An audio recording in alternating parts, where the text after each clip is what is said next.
This is 21st, no, this is 20th of October, October 20, 2020. And I'm Tony Mitra, and I want to talk about the constitution issue. There is this talk about Canada not having a constitution, either federally or provincially, and that we need to have a provincial-based constitution with alliance of other provinces and so on. I wanted to dig into it a little deeper, so I got much of the information from Mr. Terry Hand, who is part of the founder member of the party BC Refederation Party, and they have been standing in elections since around the turn of the millennium till about 2017. And their mandate was, if they get elected and form the government, they will kickstart a process immediately within 100 days of formulating a proper constitution for British Columbians to be ratified by the people. In 2017, they didn't get any support from the people in 3 consecutive elections, and eventually they got fed up and closed the party down. They were also getting along in years, and Terry Hand is one of the able-bodied persons still around who is articulate and can talk about it, and I have repeatedly spoken with him about the details. So I decided to cover it up and also put in perspective the efforts now underway under the banner of unifythepeople.ca and under Dallas Hill, where it is being touted that you all know the problem, join the solution, and he offers the unifythepeople.ca platform as the solution maker.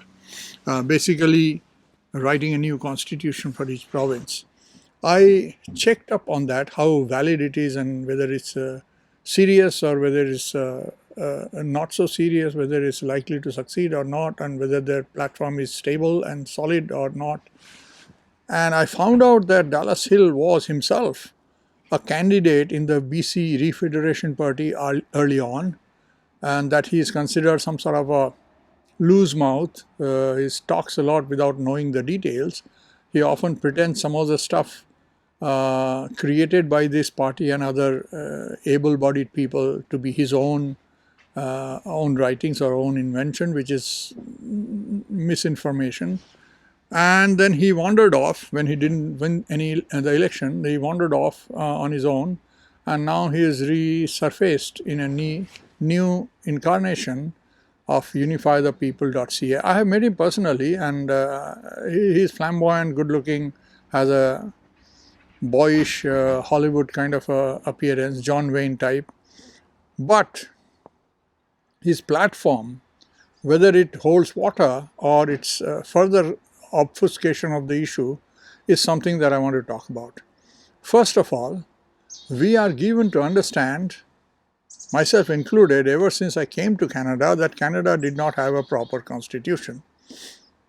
That is not completely correct. Canada has a Constitution Act. In British Columbia, there is a Constitution Act. And so is federally a different Constitution Act. These acts are resolution passed by the respective parliaments. Both these, federal and the provincial one, were created in the mid-1800s, 150 years ago. It was penned by the then parliamentarians, provincial as well as federal. Those days you could not stand in election unless you were male and you were a property holder. And people, in order to vote, forget about standing in election, you could not vote if you were not adult, male, resident and property holder. If you had no property, you could not vote. And most of the elected members were basically powerful people,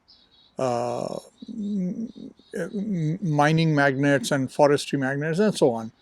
And they penned the constitution basically to protect their own interest. Either way, the public, the people of either British Columbia or Canada were never asked and never participated in the wording of the Constitution. So it didn't really reflect the aspirations of the people. Next, these acts were never ratified by the people. The people never agreed to these clauses in the documents.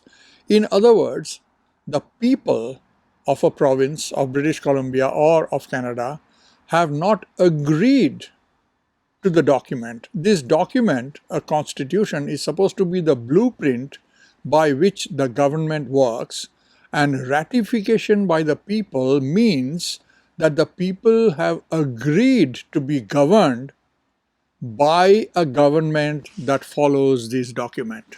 So since the people were never asked in either formulating the text or approving it, the so-called constitution acts in place do not give the government the right to rule over the people at the people's pleasure.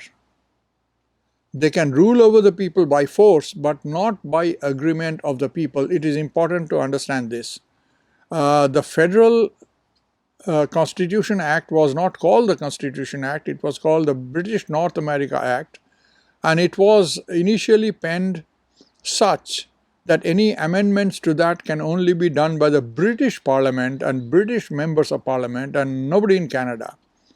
That changed later on, and now the Canadians can amend and make changes to the Constitution or make amendments to the Constitution without asking the permission of the British government, but nonetheless it still has nothing to do with the Canadian people. So this part of it is correct, that these constitution acts that we have do not give legitimacy to the government. But on the other side of the story is there any countries, is there any country out there who has a constitution that was actually ratified by the people? That means people actually voted directly on it, not through their representative parliamentarians. The answer is no. I mean, there might be a fringe country here and there. They say that Switzerland might be one which has a different kind of direct democracy. But by and large, this has not been done. So what we have is, on one count, not very different from what other people have. India has a constitution which was not voted on by Indian citizenry. You can say that it's too complicated for everybody to vote on it. That's why you get it voted on by the elected members of the parliament. But then people do vote every 4 or 5 years. If you can do that, then constitution is a pretty serious document. You should be able to vote on it. But this has never become a movement anywhere. In India, they don't even have individual provincial constitutions. The federal one can override more or less everything. So to some extent. So anyway, so this is the fact of the matter on one side of the story. Now, going back to unifythepeople.ca and Dallas Hill issue. Here is what I gathered up to now. This group is claiming that we are the solution, we will write new constitution. Constitution is already written, it's just small thing needs to be changed and you can get it in few days time. I've heard it for many months, I don't believe it, but that's not the point. The point is, there is an effort to collect signatures for a new constitution. Now this is what I learned about this process, signature collection, from Teddy Hand. What I've been told by friends, and I have quite a lot of friends that are that believe in unifythepeople.ca, and they volunteer for it and collect signatures, go around talking about it, and so on. Apart from Dallas Hill, I know Darcy Baldwin, I know Sam Cofault, who is standing for election this time. I know Marius, and quite a few others that are quite impressed by this group. Now, here is what I heard from Teddy Hand, who had direct involvement in citizens' movement to force a referendum on anything, and not on constitution, but for instance HST issue in British Columbia. That's the only example actually here. So here is what he says. To force such a thing, Dallas Hill and party are saying that you only need 3% of the population, and if you can get their signature, boom, there has to be a new constitution. No, not so. 3% or 5% or 10% of the population done the right way gives you some legal rights to demand a referendum on it, not a new constitution. That means just a referendum of whether you want a new constitution to be written and ratified. Whether you want it, you can get it. So now, here is the nitty-gritty detail that Terry Hand told me. To initiate such a movement, even on a new constitution, on anything in fact, you need, according to him, 10% and not 3%, and not the total population, but each individual electoral district. So, in other words, in British Columbia there are about 87 or 88 electoral districts. You need 10% on each of those 88 or 87 electoral districts. If you get it on 80 and don't get it on 7, you cannot pass it. You can get 90% of the signatures on some and not 10% on other, you still cannot pass it. So you have to cover all electoral districts. I may be wrong, what Terry Hand said may be not correct. If I am wrong, please find me the evidence. But this is what he said, and he has been at it seriously for a long time on a political platform, so I am taking his word for it. That's not all.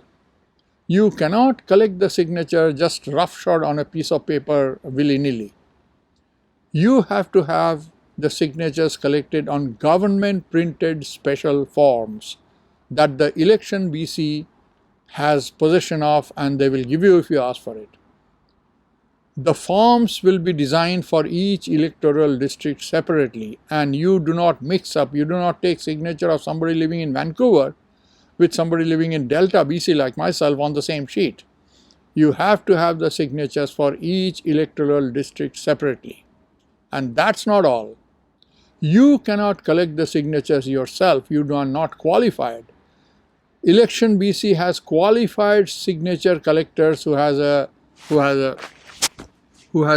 button with his name and a particular number and all that, and he has to show that he is qualified and is approved with his badge, and only he can collect the signatures and swear before the court that these are all honest and there is no chickadee-puggery, there is no tampering of anything, and they are all honest signatures, and they are all from the right place and right kind of candidate and so on, right kind of signatories, and nobody who is outsider and blah blah blah.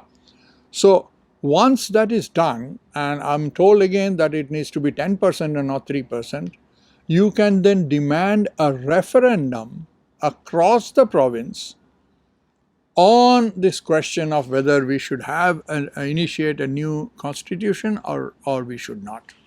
According to Terry Hand, this is a pipe dream, it is going nowhere.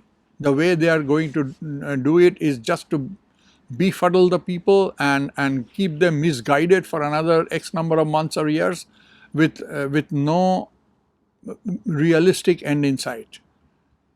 Whether we agree with him or not, he says that the only way, legal way to change this system to have a representative constitution which is by the people and for the people, it is better to stand for election within the existing system and try to force a change.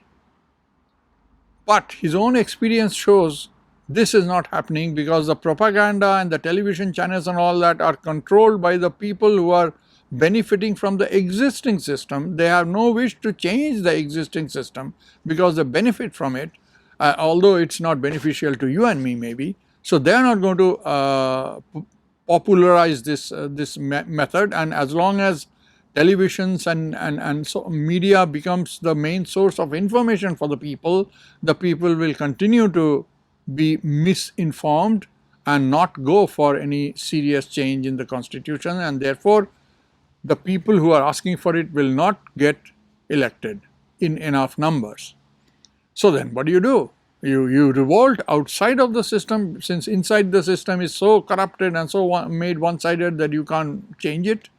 So outside of the system, if you revolt, earlier days, the militia and the army had the same, bolt action or flintlock rifles, and it was an equal. The playing field was equal, and it just matter of whether this side wins or that side wins. And revolutions were conducted that way. It's not so today. They have the army. They have enormous power from air, from the space, and from everywhere. They can incinerate you.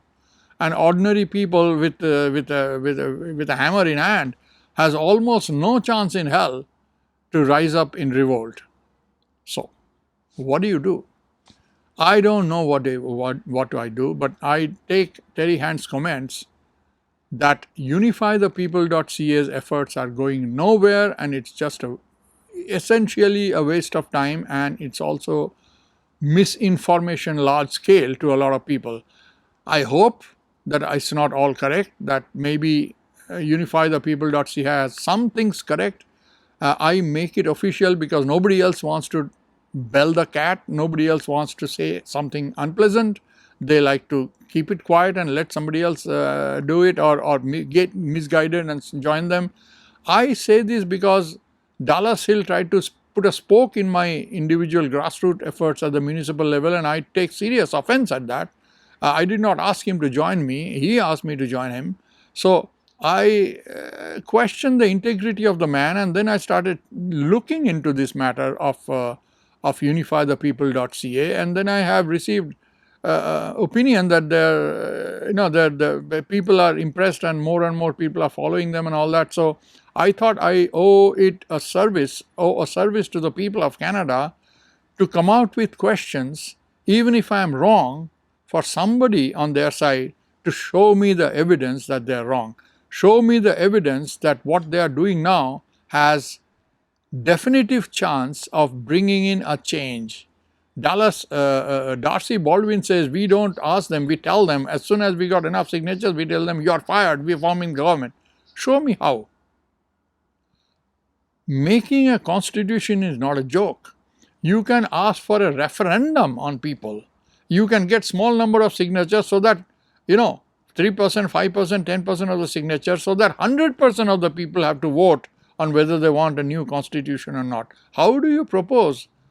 Most of them will agree to you when even fraction of 1% don't want it. When 15 years of effort by BC Refederation Party, where Dallas Hill himself was a member and couldn't get 2 votes in his riding, walked off and formed this kind of a loose cannon movement. How is it going to happen? Who has the capability to write a proper constitution? It's not a joke to write a constitution. What are the works that are already being done on constitution by the people for British Columbians? All these things I am saying it just to put it out in public, in broad daylight.